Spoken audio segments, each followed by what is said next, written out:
réduit à 6 cylindres. C'est bien la rubrique juridique avec Maître Sicacuse.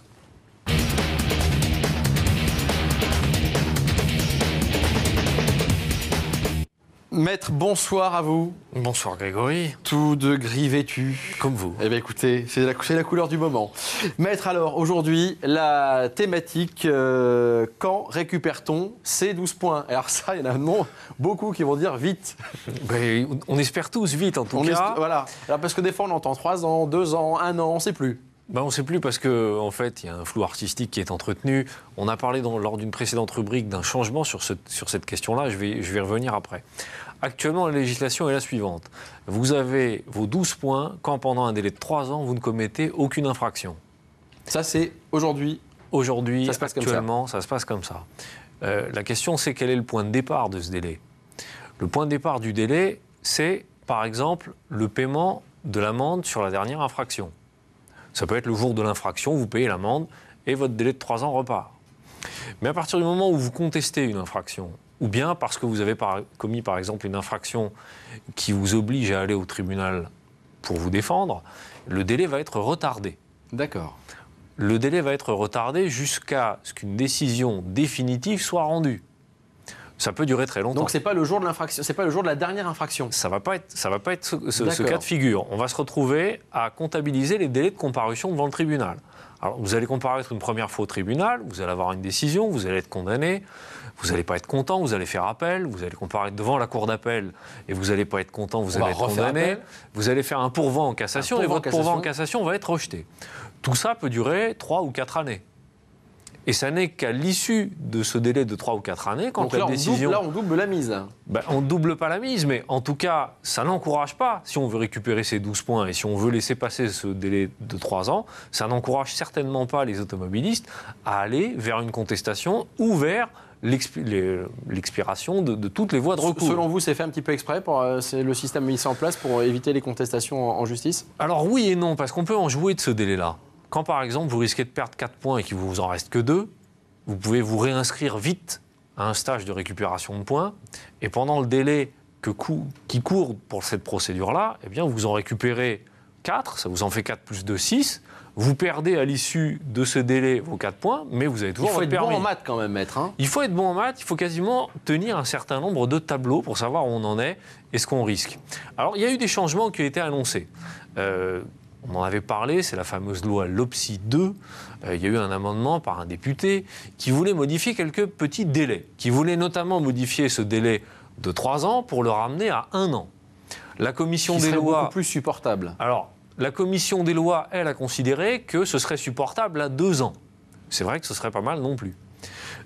Il était également prévu que la possibilité, les stages de récupération de ces 4 points, dans cet amendement, le délai, vous savez qu'aujourd'hui c'est 2 ans et vous ne pouvez pas en refaire un deuxième. La commission des lois a considéré que 1 an c'était bien. Alors nous attendons tous maintenant que ce fameux amendement soit examiné, puisqu'il devait être examiné au mois d'octobre, ça a été reporté. Ça a été reporté normalement à fin novembre. Fin novembre. Alors on y est presque. On y est presque. Malheureusement, je crois que le dernier remaniement ministériel risque de retarder encore les choses. Je pense en plus que la campagne de presse d'un certain nombre de membres du gouvernement qui se sont émus d'une éventuelle modification de cette situation, qui permettrait aux grands délinquants de la route que sont les automobilistes, eh bien, encore une fois, de passer à travers les mailles du filet et de continuer à être des délinquants, eh bien, je pense que ça n'est malheureusement pas très politiquement correct. Sauf que les vrais politiques et ceux qui sont au contact des automobilistes... Les élections approchent aussi. Il y a aussi les élections. Mais ce qui est sûr, et ce qu'on oublie, c'est que c'est dans le domaine du Parlement, c'est dans le périmètre du Parlement. Et les parlementaires, eux, ils sont en contact tous les jours avec les automobilistes. Et pour eux, être réélus, ils ont intérêt à ce que ce genre de mesures soit très rapidement prise. Donc, suite au prochain numéro, fin novembre, début décembre. Fin novembre, peut-être début d'année. Peut-être début d'année. Maître, avec les fêtes, les cadeaux. Avec les cadeaux pour Noël. Écoutez, voilà. Maître, merci. Puis je vous invite bien sûr à poser vos questions à Maître Sicacuse sur notre adresse internet directauto en un seul mot @direct8.net. Allez, tout de suite, eh bien, la revue de presse.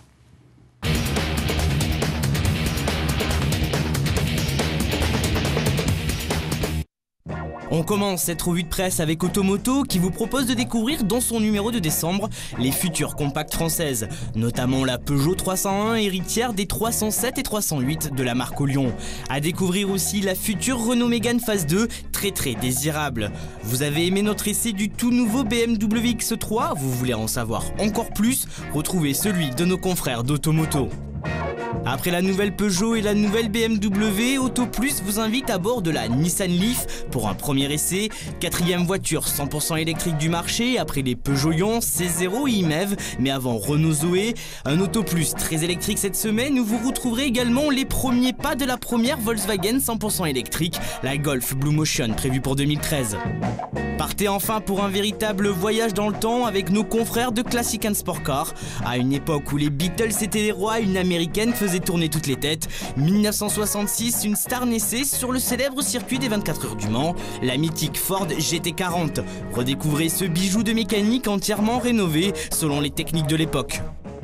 Et le programme la semaine prochaine, l'essai de la Citroën Survolt, l'élection de la sportive de l'année par nos confrères du magazine Échappement, un focus sur une nouvelle méthode d'école de pilotage, les formations post-permis et puis un point avec la marque d'Ingolstadt, la marque Audi, sur les nouvelles technologies, les technologies de demain. Merci à vous tous de nous avoir suivis. Merci bien sûr à nos invités. Messieurs, merci de vous être déplacés sur notre plateau. Rendez-vous samedi prochain, 18h30. Très bonne soirée sur la 8. Ciao, ciao.